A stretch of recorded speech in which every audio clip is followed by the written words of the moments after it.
Buenas tardes.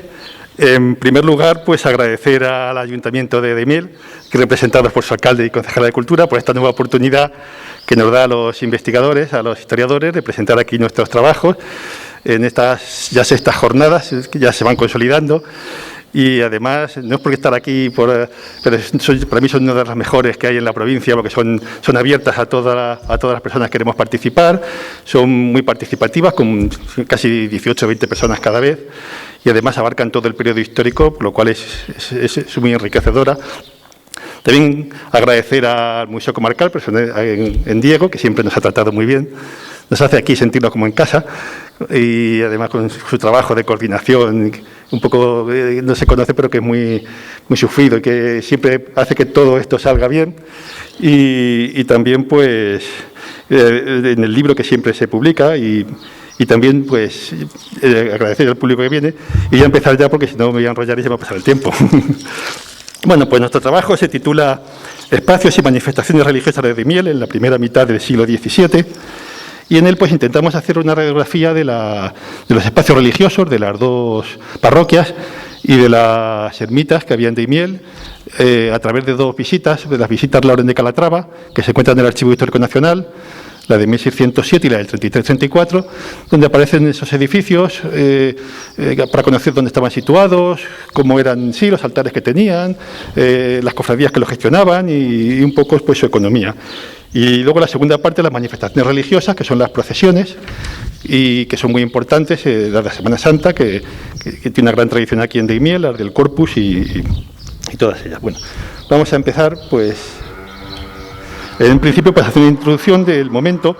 Las primeras décadas del siglo XVII pues, fueron un periodo de fuerte inestabilidad social y económica en España. Una epidemia de peste asoló el país entre 1596 y 1602, provocando una alta mortalidad, a lo que se sumó la expulsión de los moriscos entre 1609 y 1613, lo que propició una fuerte pérdida demográfica. La política pacifista de Felipe III supuso un respiro para la economía española, pero la subida al trono de Felipe IV en 1621 produjo un cambio de tendencia. Su política belicista provocó un fuerte aumento de los gastos, derivando a la conocida como crisis de 1640, que se materializó en una situación económica desesperada, guerras generalizadas en el exterior, dos frentes bélicos dentro de la península, con las rebeliones de Cataluña y Portugal, y revuelta en todo el territorio, un momento pues bastante difícil para España. En esos momentos difíciles, pues la religión tenía un gran peso en la sociedad, impregnándolo todo. La religiosidad popular estaba formada por una mezcla del fervor popular, la superficialidad de las creencias, la cotidianidad de sus formas de expresión religiosa, que en ocasiones tenía un carácter milagrero y simplista. En los edificios parroquiales se celebraban los actos y fiestas religiosas a los que acudían los vecinos en busca de la salvación eterna, entregando limosnas, dejando mandas testamentarias, y además eran lugares de enterramiento, siguiendo la posición económica y social de los difuntos. Las ermitas se construían como espacios en los que la comunidad de fieles rendía tributo y buscaba la protección divina ante los grandes males que atacaban a su sencilla forma de vida, las enfermedades, las epidemias, las plagas y catástrofes atmosféricas, encomendándose a los santos protectores para que les protegieran de esos males que era muy difícil de luchar contra ellos. En Daimiel había numerosas ermitas, distribuidas tanto en el interior del casco urbano como a lo largo de su término, que son las que nos vamos a encargar de ver esta tarde. Los colectivos encargados de su mantenimiento eran las cofradías, y esta es responsable de cuidar las imágenes, el edificio, las fiestas en honor al santo, así como las principales manifestaciones religiosas de la religiosidad popular, que eran las procesiones. Vamos a empezar con las parroquias. En primer lugar, la de Santa María, que fue la primitiva iglesia de la villa, cuya construcción algunos autores sitúan en el último cuarto del siglo XIV, aunque posiblemente fuera levantada con anterioridad, como primera parroquia, cuando nació el pueblo, siendo ampliada y modificada a lo largo del tiempo. La iglesia en el siglo XVII se encontraba en buen estado. El altar mayor tenía un ara y un retablo de talla dorado con la imagen de Nuestra Señora de la Asunción en medio. Había un sagrario y dentro dos custodias. En el lado del Evangelio se hallaba en primer lugar el altar de San Agustín, con su ara, realizado de yeso y figura de relieve todo dorado. Le seguía el de San Pedro, situado junto a la sacristía, en la que había un tabernáculo con su imagen y otras figuras, todo de yeso dorado con un buen acabado, y su ara adornada con corporales y un frontal. La sacristía era una buena pieza, con una reja de hierro a la calle, y dentro de ella había un cancel de madera. En el lado de la epístola, que era la que se encontraba a la izquierda mirando desde el altar, El primer altar era el dedicado a Nuestra Señora del Rosario. En él había otro sagrario con un relicario blanco y también se guardaban formas para sacar los días en que había mucha frecuencia de comunión, para ayudar al que había en el altar mayor. Dentro del sagrario también había unas reliquias de santos con su certificación. A continuación estaba el altar de San Andrés, cuya imagen se situaba dentro de un tabernáculo de yeso con figuras. Más adelante estaba el de Nuestra Señora de la Antigua, en cuya pared estaba pintada la imagen y otras curiosidades.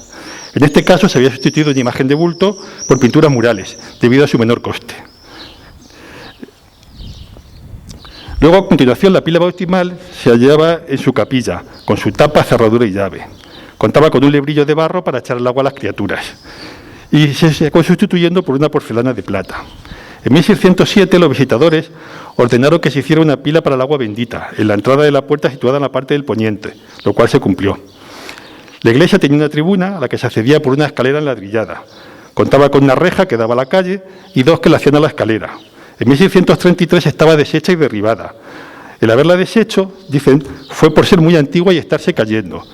Y tenían la intención de sustituirla por un coro bajo, lo cual fue aceptado de buen grado por los visitadores.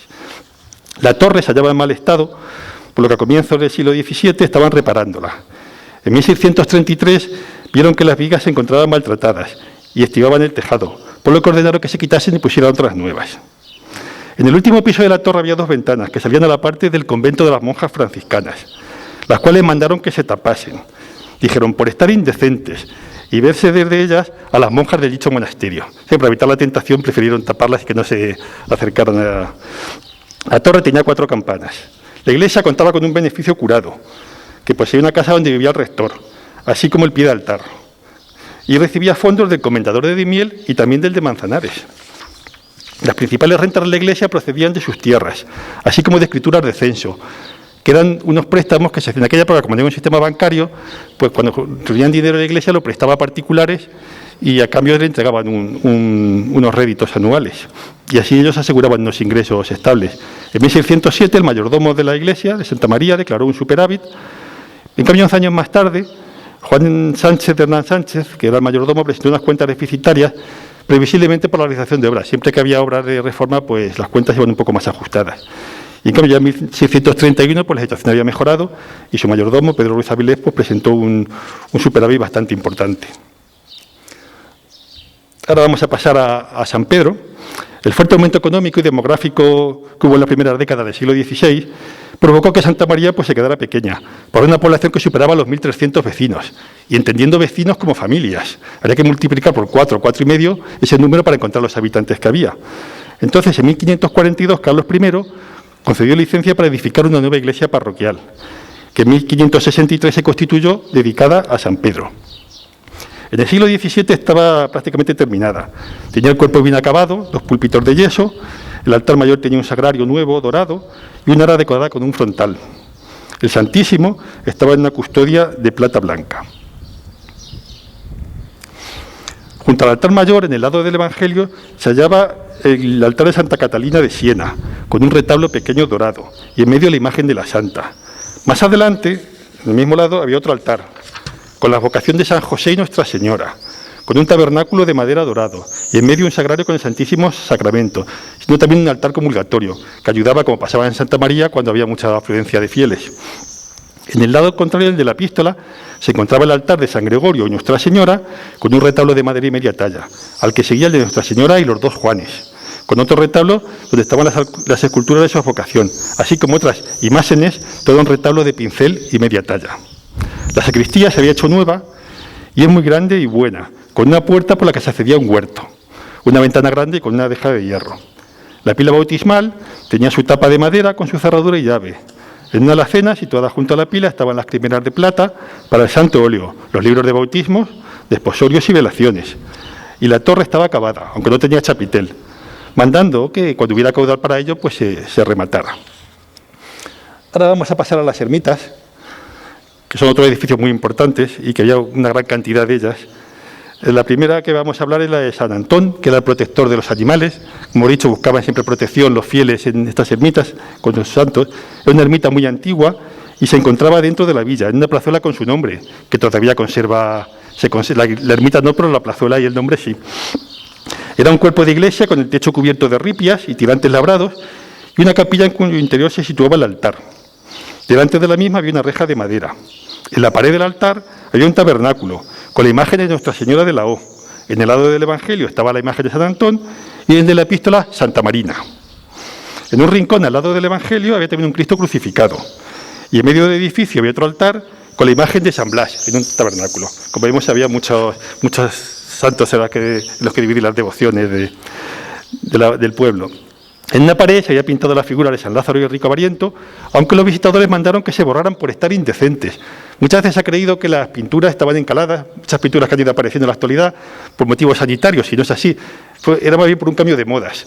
En un principio se pintaban para que los fieles, en una forma de catequesis, pero con el tiempo pues no gustaban y decían que distraían al fiel durante la ceremonia y por eso ordenan que se encalen.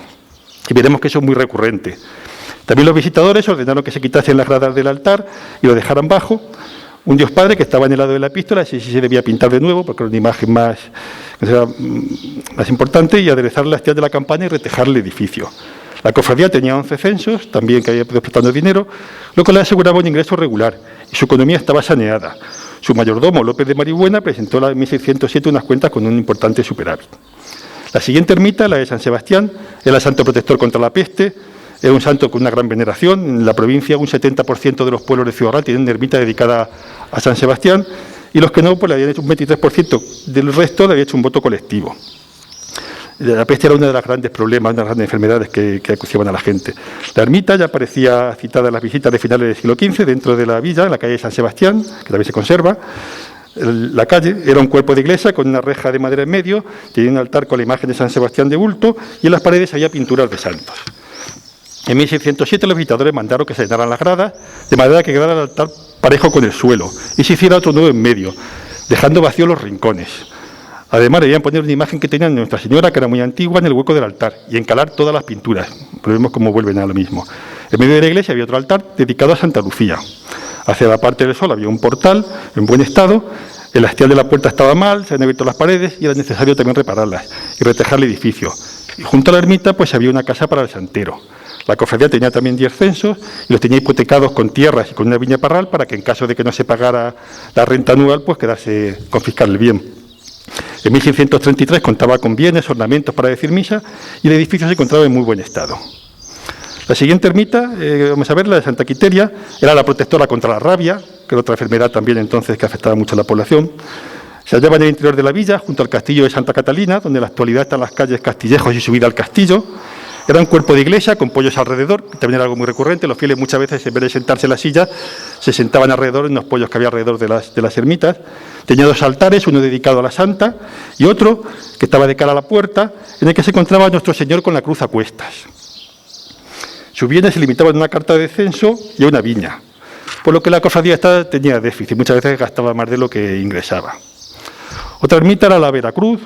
La cruz como martirio de Jesús pues es uno de los símbolos más importantes. En el siglo XV se desarrolló mucho la devoción por la pasión de Cristo ante la influencia del franciscanismo. Se sabe que en 1576 no estaba acabada y se ubicaba en la calle de su nombre, en el entorno del actual edificio de la Cruz Roja. Fue construida con su cofradía solamente con las limonas recogidas, teniendo un alto número de cofrades que salían disciplinando el Jueves Santo por la noche. Pero carecía de bienes y rentas y solamente se financiaba con las limosnas.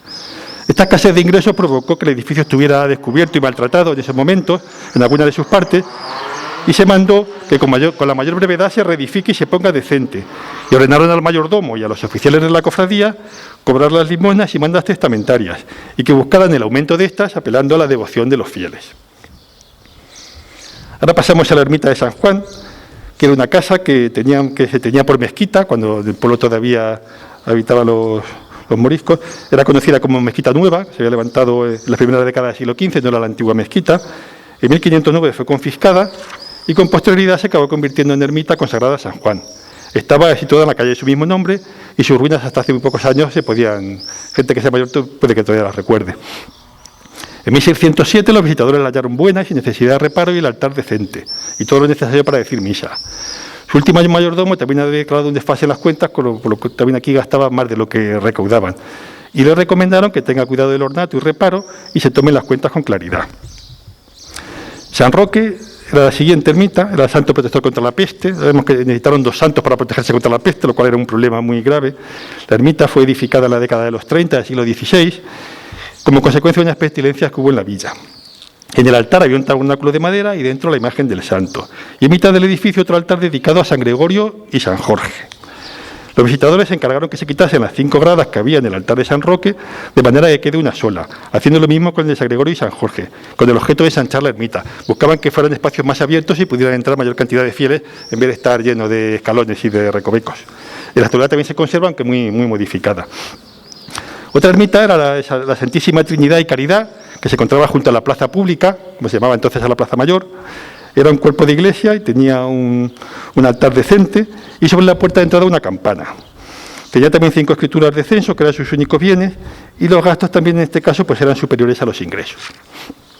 Cuando se fundó un convento de monjas mínimas, en la de San Francisco de Paula, en 1627, se le concedió esta ermita, ya como iglesia, y cuando ya al ser pequeña y reducida, ya la segunda mitad del siglo, se le dio licencia para que hicieran una más grande y suntuosa. Luego está la ermita de San Bartolomé, que durante su martirio fue desollado y despellejado, lo que provocó que su patronazgo fuera a afectar a carniceros, curtidores, guarnicioneros, zapateros, sastres, todos aquellos que trabajaban con la piel y el cuero. Estaba situada en el paraje de Barajas, en un despoblado que tuvo lugar una cruenta batalla en 1442. Cuando se despobló contaba con una vieja ermita pobre dedicada a San Marcos y esta de San Bartolomé que se había construido hacía poco. El edificio estaba bien reparado, tenía un altar de imagen del santo y la cofradía que la tenía a su cargo pues tenía poca renta, de las 5 escrituras, pero bueno, ahí la iban manteniendo que estuviera lejos de la villa. Lo que sí la percibió, lo que tuviera cuidado de su reparación y que no se gastara en renta la cofradía en comidas y colaciones, lo cual tendría que ser algo también algunas veces habitual cuando se recomendaba que no se hiciera. Luego pasamos al convento de monjas de la Orden de San Francisco, que fue fundado por el comendador Fray Alonso Calvillo para que profesara en él una de sus sobrinas. El cuerpo de iglesia se encontraba en buen estado, salvo la capilla mayor, que muchos pedazos estaban desenladrillados. Ello se debía a que la familia Oviedo estaba enterrada allí en una capilla particular y sus descendientes pues no se preocuparon de arreglarla. Y los visitadores pues, ordenaron que fuera aderezada por sus propietarios, le combinaron a que la... Otro problema que tenía es que no contaba con sacristía y los sacerdotes se vestían públicamente en el cuerpo de la iglesia, lo cual no era muy ortodoxo. Y por ello mandaron que debajo del altar mayor, donde hay un hueco de bóveda, se enluzca, se suele y se haga una sacristía. Esta es una solución bastante corriente. En Manzanares, en la iglesia parroquial, también estaba hecha debajo del altar. Luego hay otras ermitas y conventos de miel que apenas hemos encontrado las visitas, porque no apenas hablaban de ellas o no hemos encontrado referencias allá, pero también tenemos algunos datos. Vamos a hablar de ellas. Son la ermita, por ejemplo, de Santa Ana, que se encontraba a 2 tiros de ballesta de la villa, de unos 800 metros aproximadamente. Estaba fundada a comienzos del siglo XVI y contaba con una cofradía, y estaba ubicada en lo que hoy es el cementerio municipal. Y contaba con unas casas de morada linderas con la ermita. Otra es Nuestra Señora de la Paz, en la que se decía misa y sermón durante las fiestas y se enterraba a los miembros de la cofradía. Y en 1578 pues, se decidió fundar un convento de carmelitas descalzos y se le concedió la facultad de hacerlo en la ermita. Era una solución muy recurrente. Ermita de poco uso, cuando se fundaba un convento, pues se le concedía y así le daban una nueva vida y podían reformarlo. Aunque el ayuntamiento cedió el edificio a las monjas, se reservó sus derechos de patronazgo y permitió que la cofradía siguiera celebrando en ella su fiesta anual, porque tenía una cofradía bastante importante. Poseía 11 censos y pues siempre realizaba una fiesta que en 1994 hubo unos jaleos y hubo que intervenir porque hubo algún alboroto, algún escándalo y tuvo que intervenir el ayuntamiento para evitarlo. Otras ermitas pues eran la de la Magdalena, que se encontraba en la calle de su nombre, Nuestra Señora de Ureña, que estaba a 2 leguas de la villa hacia el levante. Y finalmente, aunque esta está muy estudiada, pues está Nuestra Señora de las Cruces, la patrona estaba situada en el límite de Miel y Torralba, era una ermita muy principal, hecha de mampostería, cal y canto, y el concejo, el ayuntamiento, iban a procesionar a ella pues 3 veces al año, el día de la Encarnación, el de la Ascensión, el de San Simón y San Judas. Ya entonces su devoción era muy importante y recibía gran cantidad de limosna. Como ejemplo, recibieron casi 70.000 maravedíes, cuando los ingresos del resto de cofradías rondaban entre los 5 y los 15.000.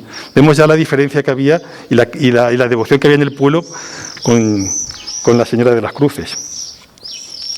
Ahora vamos a pasar a las procesiones, que es una forma de las manifestaciones populares, que también son muy importantes y que todavía en la actualidad tiene una gran importancia, más en Miel, donde su Semana Santa es una de las más importantes de la provincia, incluso del país. En la transición de la Edad Media a la moderna, pues surgen con fuerza las procesiones del jueves y el Viernes Santo. El objetivo de los cofrades era sacar la celebración de la Pasión fuera de los templos, propiciando la participación de los vecinos en estos actos que eran una especie de catequesis colectiva. En Daimiel, durante la primera década del siglo XVII, las procesiones de Semana Santa, hace ya casi 400 años, estaban muy arraigadas. El problema que lo realizaban por un largo trayecto que recorría casi todo el pueblo, lo que provocaba que perdieran vistosidad y público.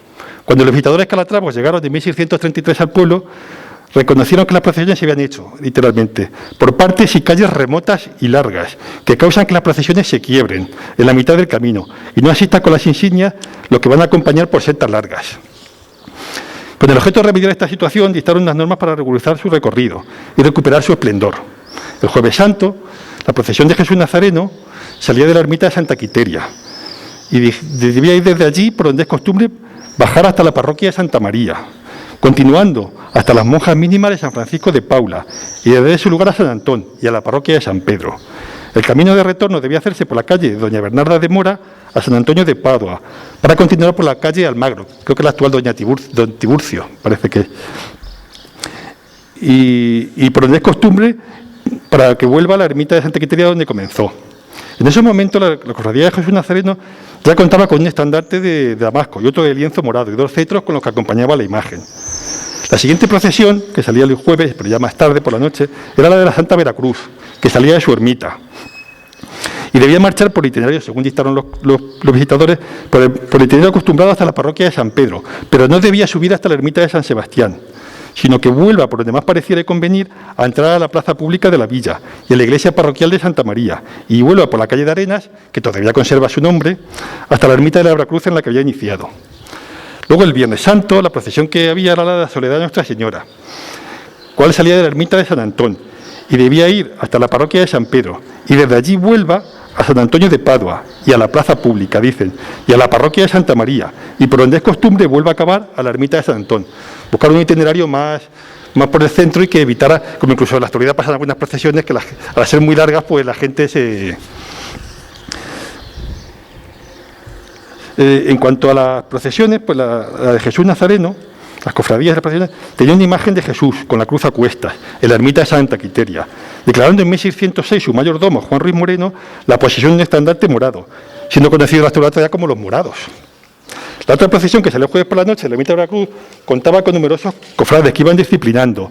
Esta cofradía sería la precursora de la actual del Cristo de la Columna, los Colorados, que tuvo su sede en dicha ermita y que procesiona en la actualidad el mismo día. Incluso hay unas ordenanzas del siglo XVIII que hablan como de la hermandad de la Santa Veracruz y de la Cristo de la Columna, como si fueran una única o dos que se habían fusionado. Por eso se ve esa relación o esa continuidad entre ellas, o una fusión entre ellas. En cuanto a la procesión del Viernes Santo, pues partía de San Antón, donde se encontraba la cofradía de la Virgen de la Soledad, y de ella se sabe que los mayordomos fueron entre 1594 y 1605, Alonso de Alcázar, Pedro Jiménez Santo, Cristóbal de la Torre, Francisco Gómez, Cristóbal Ruiz y Diego de Valdelomar. Ahora vamos ya con la última diapositiva, la procesión del Corpus Christi, que también se celebraba entonces con una gran importancia. En Daimiel, pues la procesión salía de la iglesia de Santa María y ven los visitadores, iba a algunas calles mal adornadas, de edificios por tener los vasos y caídos, y muchos tesados de cañizo, que parecen indecentes el hacer por ella procesión tan solemne. Entonces, los visitadores indicaron que debía salir un recorrido mejor, más propio para ella. Debía salir de Santa María y yendo por la calle que llaman de las tiendas, a dar a la plaza pública, y prosiga por la calle del Licenciado Baptista de Peñalosa, presbítero, y por la ermita de San Antón, y vuelve por la calle de Arenas a dar a la dicha iglesia. De esta forma el recorrido era más corto y circulaba por calles mucho más importantes y arregladas, con mayor vistosidad. La iglesia de Santa María tenía un palio de brocado grande de 3 altos con su funda y 12 varas que acompañaban la procesión, mientras que San Pedro pues contaba con un palio grande de 8 varas y otro más pequeño de damasco viejo con sus varas también, que también salían en la procesión. Había una cofradía del Corpus Christi que se encargaba de la celebración de la fiesta y contaba con 18 escrituras de censo.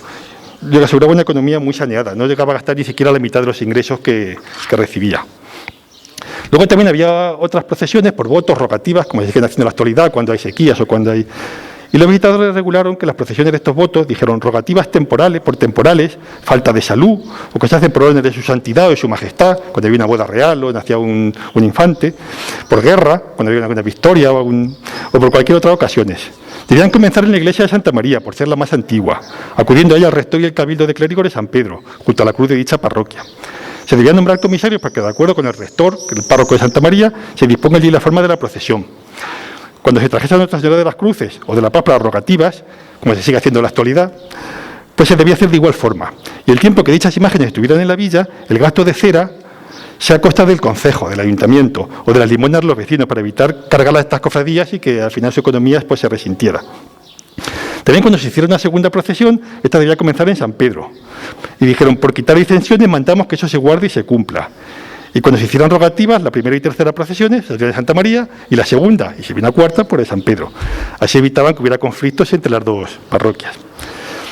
Y ya como conclusiones, pues en este trabajo ya hemos visto los espacios, la manifestación religiosa de Miel, la primera mitad del siglo XVII, con sus dos parroquias, los altares, las capillas, las devociones del pueblo, los santos que había, que eran un reflejo de las devociones, cómo se llevaron a cabo ciertas reformas para mantener y conservar los edificios en condiciones, la religiosidad popular, que se manifestaba más en las ermitas, con múltiples advocaciones, a las que se encomendaban los fieles buscando la protección divina frente a los males que le atacaban su forma de vida sencilla.